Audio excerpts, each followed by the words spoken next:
Welcome, angry faithful. Today on Psychos and Sociopaths, we're going to talk about David Parker Ray, a.k.a. the Toy Box Killer. Now, the reason why he's called the Toy Box Killer is because he had a trailer and he was a mobile rapist, torturer, killer, but he never got convicted of any kind of killings. That's one of the strange things about this. He got convicted of rape. He got convicted of torture and kidnapping. Why is it not doing this? But he was never convicted of. He was 0 murder convictions, but he possibly did. He was suspected of 60 murders, but 3 tortured and survived. 3 victims were tortured and survived. And the whole reason why he got caught is because one of the victims ran away and found a mobile home, and she busted in the mobile home, and it started getting everything to where he got imprisoned in 1999. Soundproofing is. Can you hear me now? It's I can hear you soundproofing a semi-trailer, which he called his toy box. Yeah, that's the whole thing about the toy box on this one. But he's one of those people that he was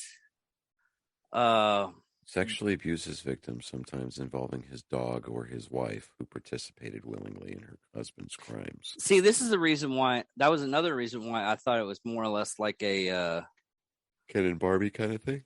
Yeah, but he was the only one convicted on this. Well, it's because he didn't. Yeah, I mean, never mind. Go ahead. No, he was a mobile killer. So, yeah, I gotta fix this thing. Hold on. There we go.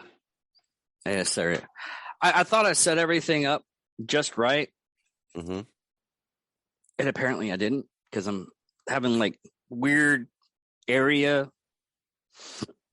problems where I can't like move stuff in a certain direction, and I don't like it. Yeah, I'm picking up what you're putting down.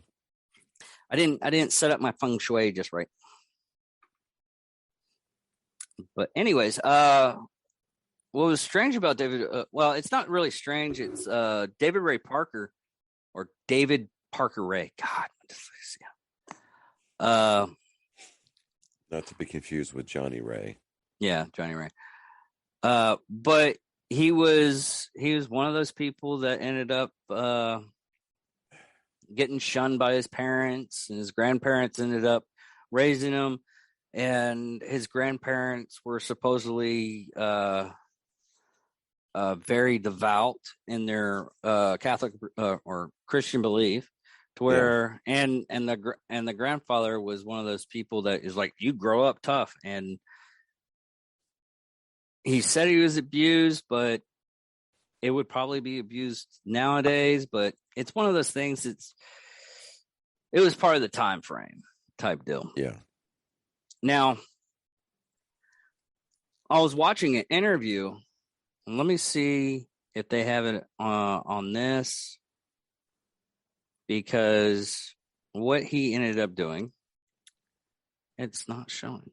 He would literally tell his victims, hey, I'm going to drug you up, sodium pentothal, and hold on, let's get our Stephen Hawking voice up. Phenobarbital. And he would tell him, is like, hey, I'm going to drug you up. I'm going to tie you up to where your legs are spread out, hands are open, and I'm going to do horrible things to you. I'm going to torture you. I'm going to rape you. I'm going to do this stuff. And apparently he got the dog involved too. That's one some sicko. But Ray posed as a this is through the courts. Ray posed as an undercover police officer and approached Cynthia Virgil in the parking lot.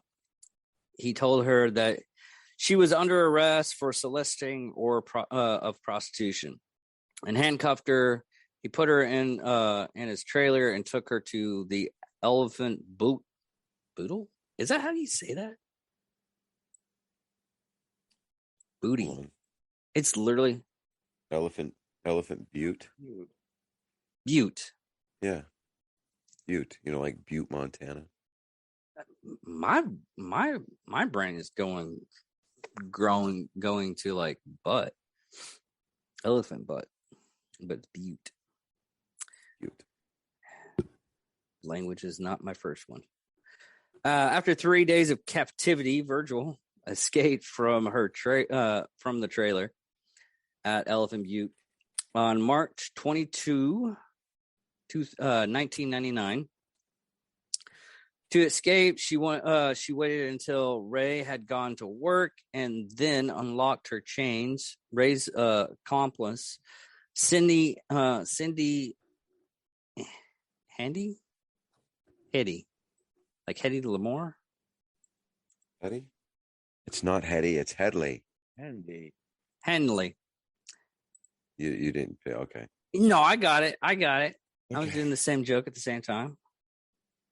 Had left the keys on a nearby table before going to another room to speak to someone on the telephone. After Virgil got the keys, Hattie noticed that Virgil attempt to escape, and a fight ensued.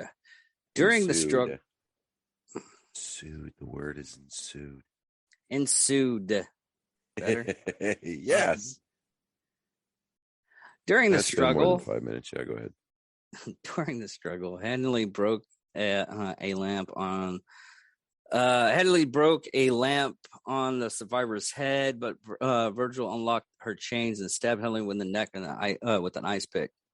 Headley fell to the floor, and Virgil escaped. She fled while wearing only a iron slave collar and a padlock chains. Basically, she was running around butt naked.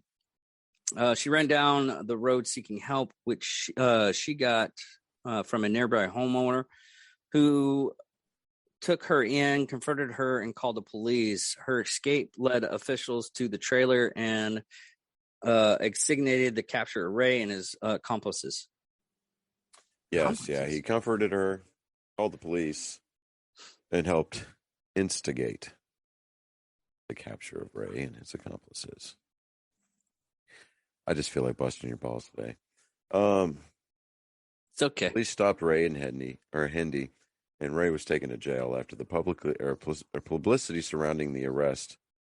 Another victim, Monica Montano, came forward. She told a similar story and said that she had reported the incident to police, but there had been no follow-up.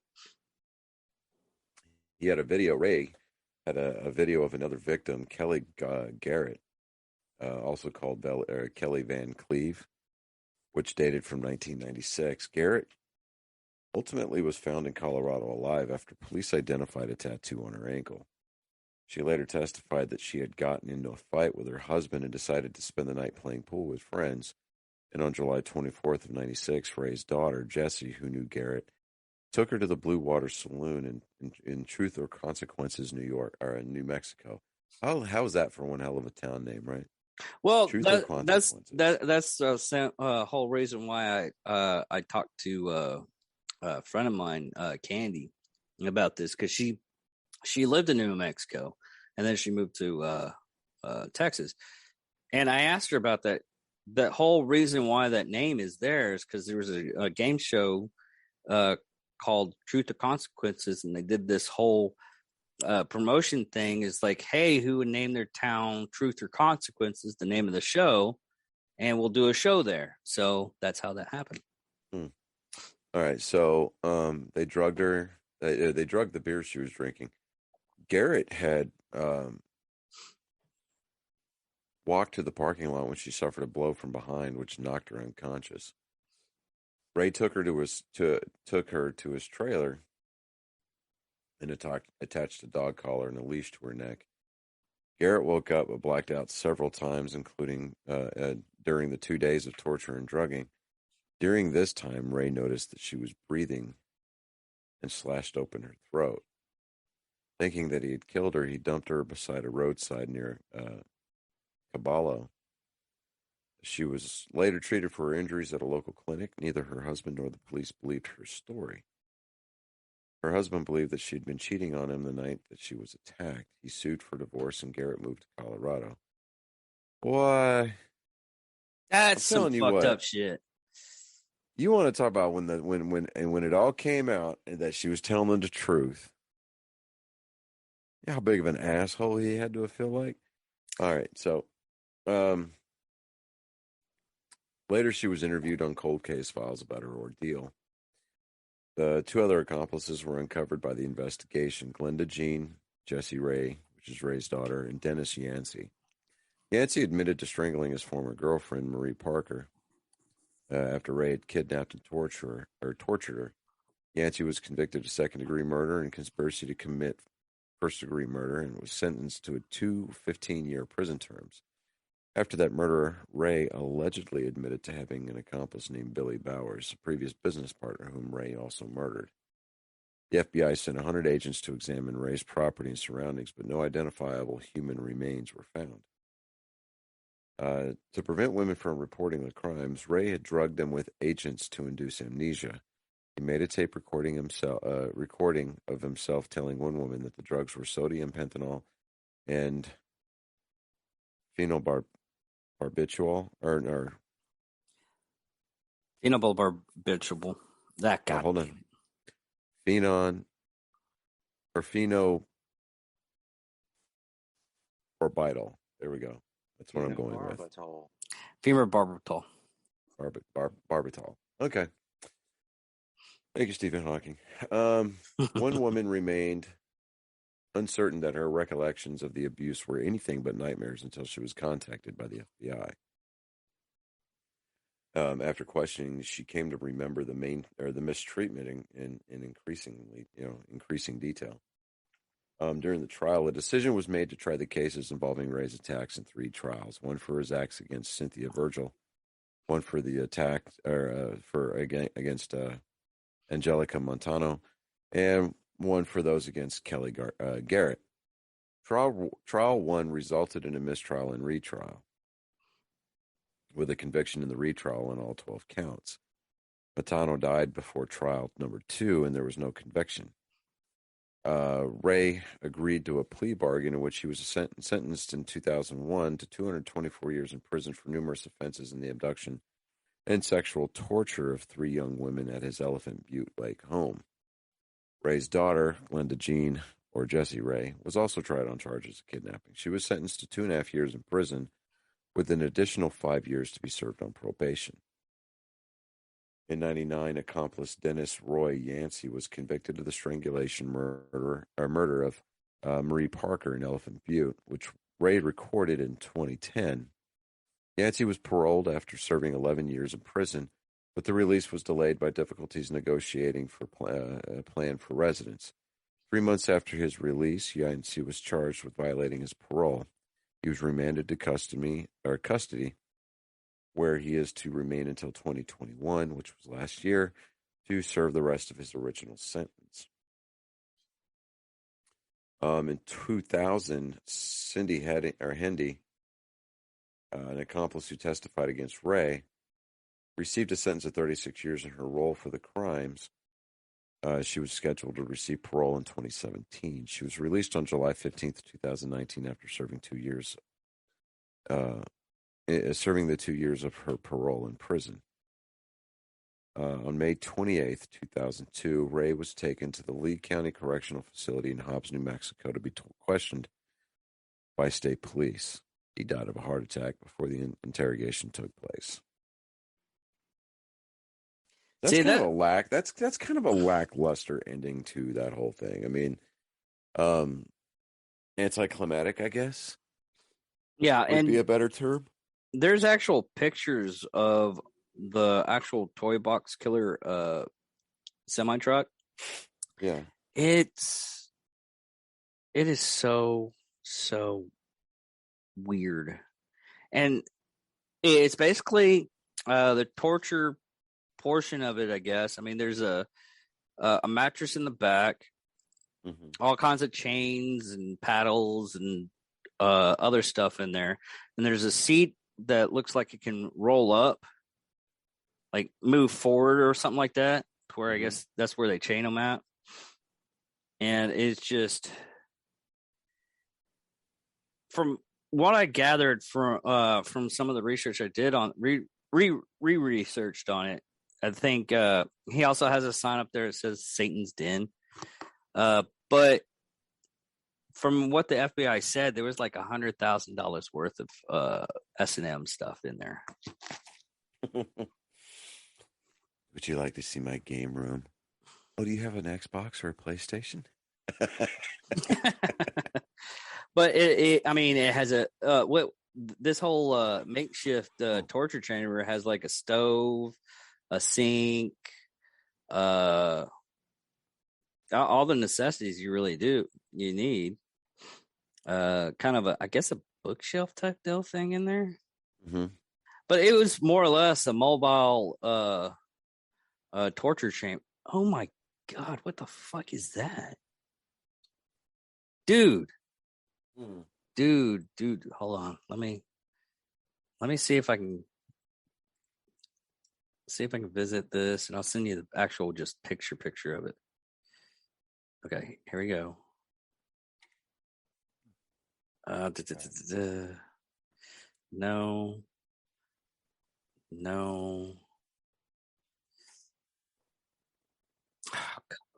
there we go. Let me send this. I have to do some.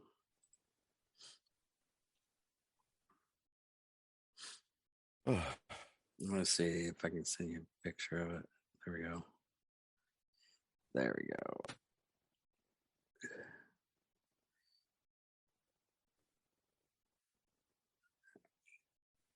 I guess this is one of the torture devices. No, I cannot put this on YouTube, but I can describe it in little ways. It looks like a dildo with copper wirings around it.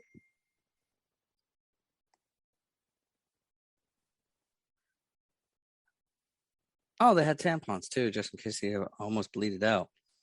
What the hell is that thing? I mean, am I looking at it the way I'm supposed to be looking at it? It's like a dildo with like copper wires around it. I don't know, and I don't want to. But they had like straps, collars, all kinds of stuff. Okay, the large dildo that Ray referred to, 8 of 20, and the introductory audio tapes. DNA evidence recovered from the device, which matched the victims who had escaped. So he basically, oh my God. Oh, okay. So the chair that was in the center of this whole thing, it was more or less like a gynecologist doctor's thing. So he had him in stirrups while he was abusing them. Yeah. Okay. Well, I mean, that changes the whole complexity of the case. I say that the guy was in. No, I'm just kidding. I'm kidding. Woke ass people be emailing us, sending me hate. I'm like, oh my God, I can't believe that you would insinuate. Well, no, you know what's really strange? Pump the brakes there, Stephanie. You know it's really strange when I start doing like the talking to women about the serial killers. It's totally opposite. If we say, oh, maybe they were just mistreated or something like that, most of the women just go, it's like, you're totally right. I think he was mistreated. What the fuck? They found all the evidence and everything like that, and they just go on fix him. Yeah, it basically it fucking flips my. Men do it too, but we stop caring probably about 38, or we just go, fuck, I can't fix shit. I'm fucking more. But every woman, I mean, I've talked to this one chick, freaking gorgeous, okay? What turned me off on her was the fact is like, yeah, I just did an episode with my dad of Charles Manson on our serial killer podcast. She's like, oh, he could be fixed.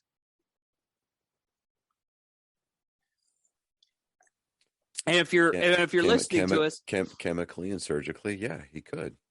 And if you're listening to us on the podcast channels, basically what I did was I slowly sipped my coffee and looked blankly into the camera and wide-eyed and amazed how stupid some of these people are. I just don't get it. I don't get the fathom of depths of thinking of. I mean, how desperate and lonely do you have to be to actually think that you can fix something like that? You really want me to answer that question? And you already did it, and I did too.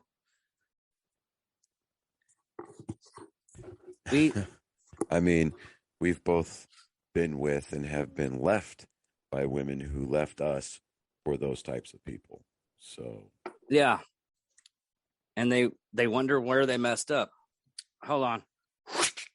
Let's bring up the scroll of truth. It is not to say that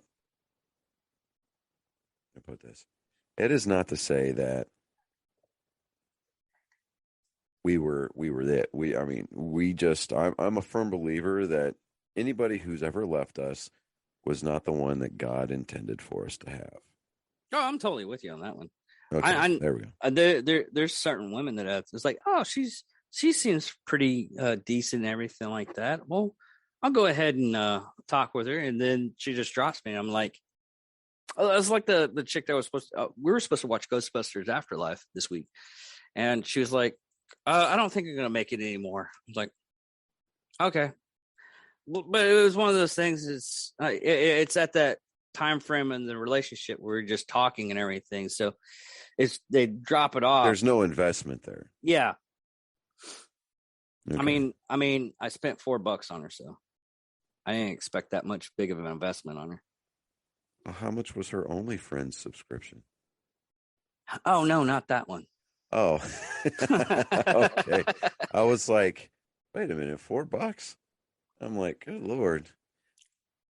I mean, most of the time now, unless like they're the high dollar ones, you'll see like, you can subscribe for free, but then like all of their DM packages that they send you are the ones that drain you dry, both figuratively and literally. Dude, even the subscriptions for like Bang Bus and stuff like that, and they go, oh, it's only like $1 for 3 days. And as soon as you put their thing in, they already charge you the full amount. From my friends. Yeah, these are all of these statements and instances, and then you hear my dog in the back.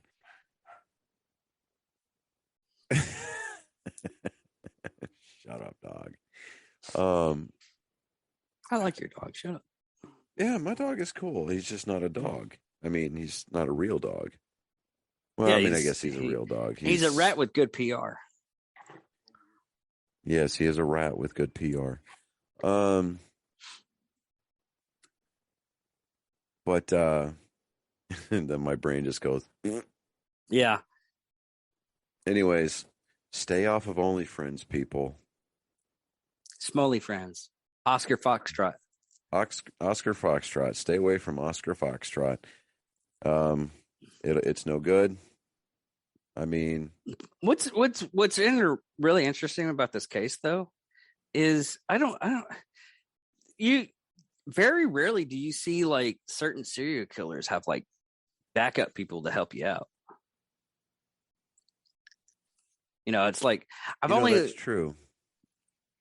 I mean, we did one last week with the Ken and Barbie killers, but I've also it's another thing. I mean, even his fucking daughter. What kind of fucked up family? It's like, hey, Dad, what are you doing? Oh, you're raping and torturing her? Can I try? Well, it was either that or she ended up on a pole. Yeah. Yeah. And you know, quite literally, it would probably be like uh Vlad the Impaler type pole too, not the spinny round pole. okay. Yeah. All right. I'll allow that. I'll allow that one. Like, holy crap. Okay. I mean, if you think about it, you know, Well, with yeah, these sure. type of guys, Yeah. Yeah. I mean, okay. Yeah. Think about it.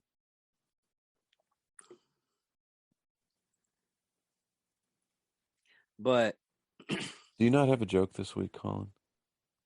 Colin doesn't have a joke this week. Because if I Colin do is that, experiencing one of many growth spurts during the adolescent years. oh, okay. Those things hurt. Oh yeah, I remember. I And still, now, what's we just have joint pain. every once in a while, I still have growth spurts for some reason.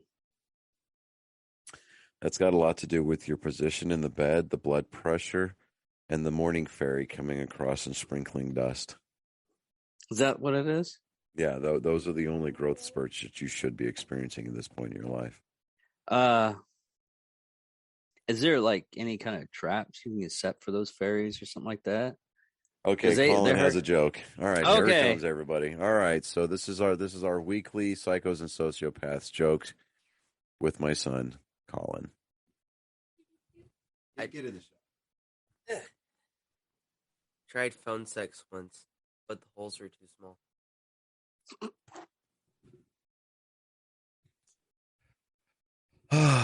Wait a minute. Hold on. I've got something for that.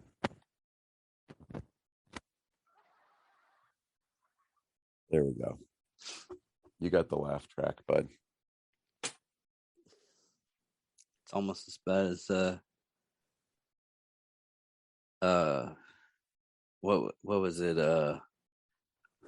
Okay, hold on. He has another one. Okay. I have to do the intro on this one here. And now, deep thoughts with my 12-year-olds. No, you know what? I'm going to do a better one than that because that one might be trademarked by Saturday Night Live. You know, Deep Thoughts with Jack Hanley. Yeah.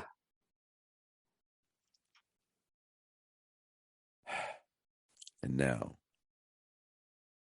intellectual ramblings with my son, Colin. You got to get over here, bud. Life is a lot like a penis. Simple, soft, straight, relaxed, and hanging freely. Then a woman makes it hard. It's not as bad as one if a deaf person's giving you a hand job, it's still considered a oral.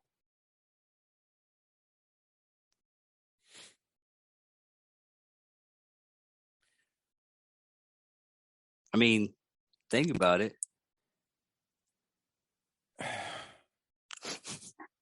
I still want to know what what it sounds like when a deaf person has an orgasm.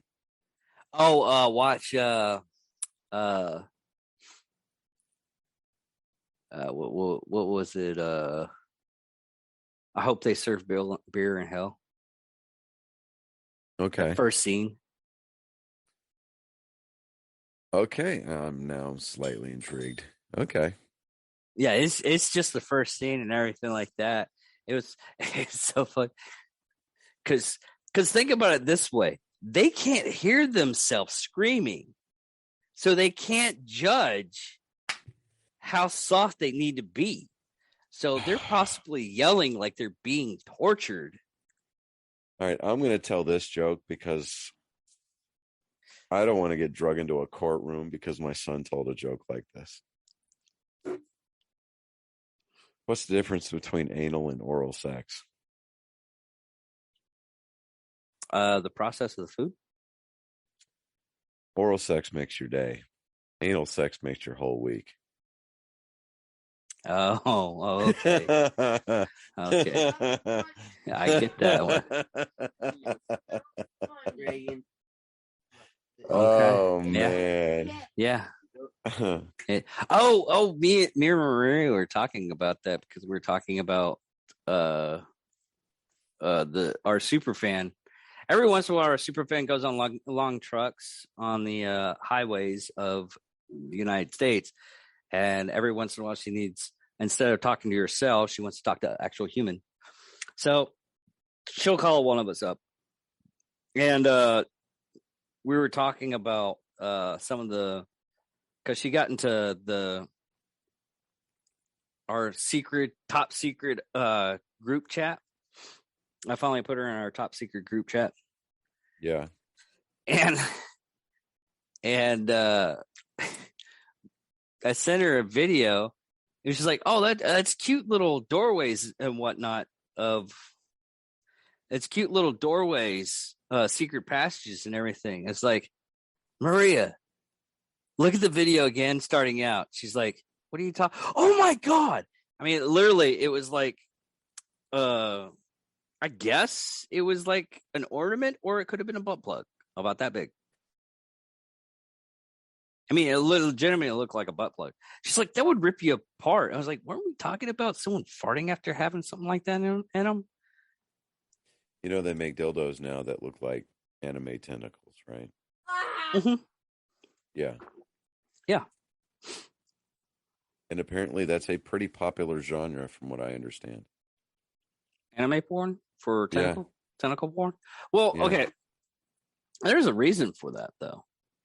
The reason, this is kind of weird treks I go on the internet highways. The interwebs. Interwebs, yeah. The reason why there's tentacle porn is because in Japan they're not allowed to show the genital areas. They can show tits, they can show ass, but they can't show the butthole or the vag or the penis. It has to be shaded out. The workaround is octopuses and stuff like that to where they can go in. So that's where it came from, tentacle porn. Why I know this is beyond me, but I do. Yeah. Well, I guess that's the end of the show with the tentacle porn thing. I'm David Dickerman. I'm Johnny Skelton. And thank you for watching Psychos and Sociopaths. Thank you very much, people. Boom!